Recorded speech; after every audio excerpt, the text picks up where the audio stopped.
Assalamualaikum warahmatullahi wabarakatuh, saudara. Kita berjumpa kembali melalui tayangan video pembelajaran biokimia. Kali ini dengan sajian gambaran umum metabolisme energi. Saudara, hal yang ingin dicapai dari penjelasan berikut ini ada dua. Yang pertama, saudara bisa menjelaskan hakikat energi dalam molekul sumber energi, yakni karbohidrat, lipid, dan protein. Dan yang kedua adalah menjelaskan jalur umum metabolisme energi. Baik, saudara, kita mulai. Bahwa sumber energi dalam kehidupan itu berasal dari energi matahari. Di dalam proses fotosintesis, energi matahari itu kemudian dikonversi menjadi energi kimia. Dalam hal ini adalah karbohidrat. Pertanyaan kritisnya adalah, di manakah letak energi kimia dalam satu senyawa kimia? Pertanyaan ini saudara harusnya bisa menjawab dengan mencermati dan menelaah baik-baik persamaan kimia fotosintesis. Saudara tahu bahwa glukosa hasil fotosintesis sesungguhnya itu diramu dari 6 molekul CO2 dan 6 molekul H2O, dan masing-masing terlepas satu dengan lainnya. Melalui fotosintesis, masing-masing molekul tadi itu kemudian disatukan dan terbentuklah senyawa karbohidrat, dalam hal ini adalah glukosa. Jadi kalau kita ingin memahami bahwa sesungguhnya energi itu sekarang berada pada ikatan kimia. Ikatan kimia antar molekul-molekul penyusun karbohidrat. Nah, baik saudara, kita lanjutkan gambaran umum aliran energi ini. Karbohidrat hasil fotosintesis dalam berbagai bentuk produknya yang kemudian itu menjadi bahan konsumsi. Paling tidak ada 3 kelompok senyawa besar yang bisa diperoleh. Yang pertama adalah karbohidrat, yang kedua adalah lemak, dan yang ketiga adalah protein. Masing-masing dari 3 senyawa ini berproses dan kemudian dihasilkanlah monomernya. Protein dihasilkan asam amino, lalu dari karbohidrat dihasilkan glukosa, dan dari lemak dihasilkan gliserol dan asam lemak. Selanjutnya, ketiga monomer ini dapat memasuki proses respirasi yang kemudian menghasilkan ATP, adenosin trifosfat. Nah, kalau dihubungkan dari awal, maka dari semula karbohidrat, energi itu kemudian terkonversi lagi dan tersimpan di dalam adenosin trifosfat. Adenosin trifosfat sendiri itu terbentuk melalui proses respirasi,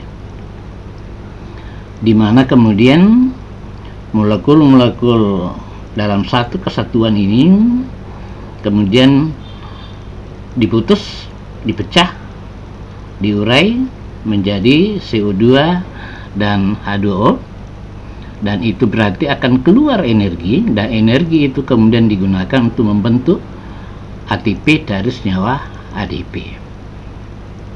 Artinya energi yang semula dari hasil fotosintesis sekarang ada dalam bentuk senyawa adenosin trifosfat, satu senyawa yang kaya energi.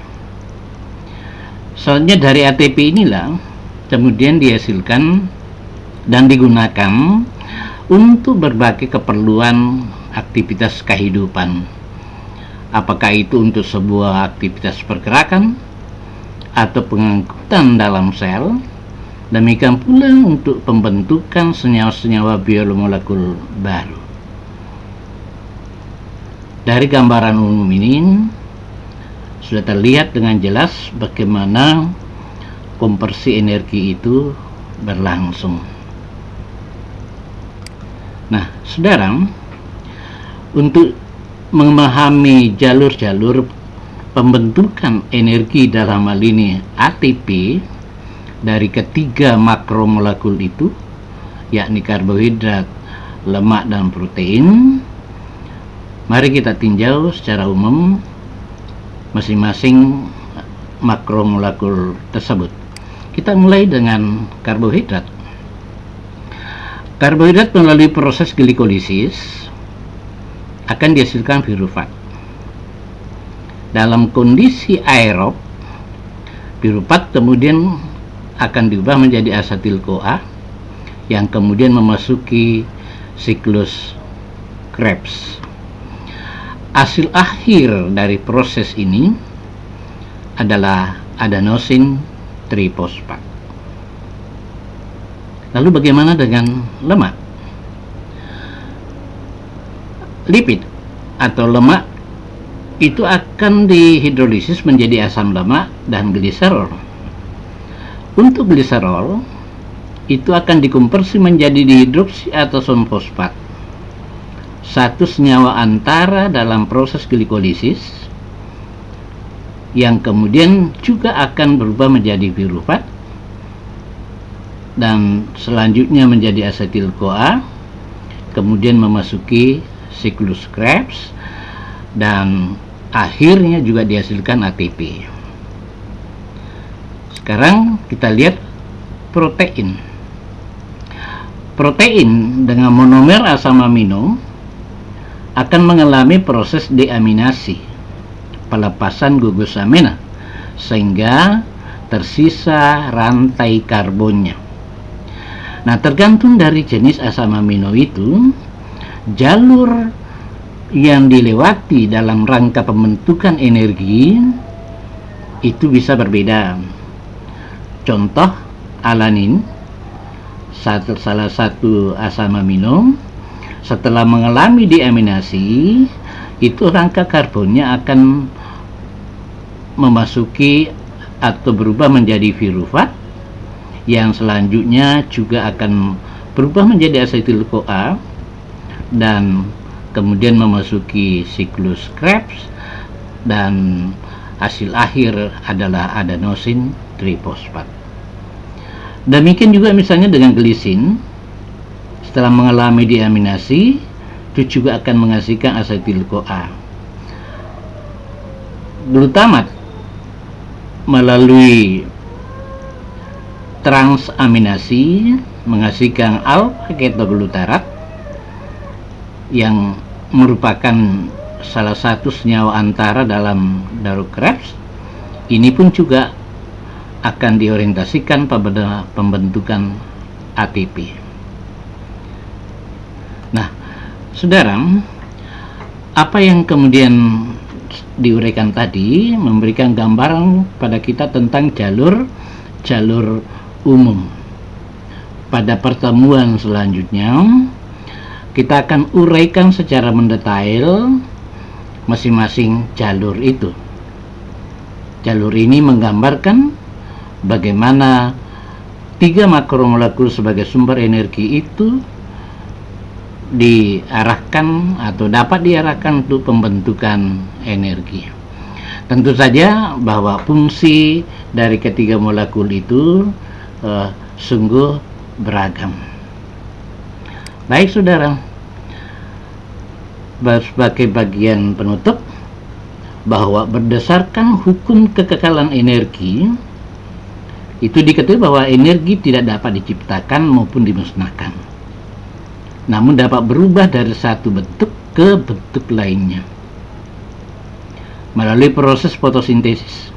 Energi cahaya matahari dikonversi menjadi energi kimia, dan melalui proses respirasi, energi kimia dalam ikatan kimia dikonversi lagi menjadi energi panas dan energi kimia.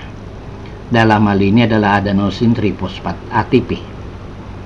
Sebagai senyawa kaya energi, ATP digunakan untuk menopang kebutuhan energi untuk berbagai aktivitas hidup. Demikian secara ringkas saudara, uraian yang kiranya itu bisa diperoleh sebuah gambaran jalur-jalur yang ditempuh, satu, dalam konversi energi matahari menjadi energi kimia, dan yang kedua adalah jalur yang ditempuh oleh tiga senyawa sumber energi, karbohidrat, lemak, dan protein. Demikian, sampai jumpa pada video pembelajaran selanjutnya. Terima kasih.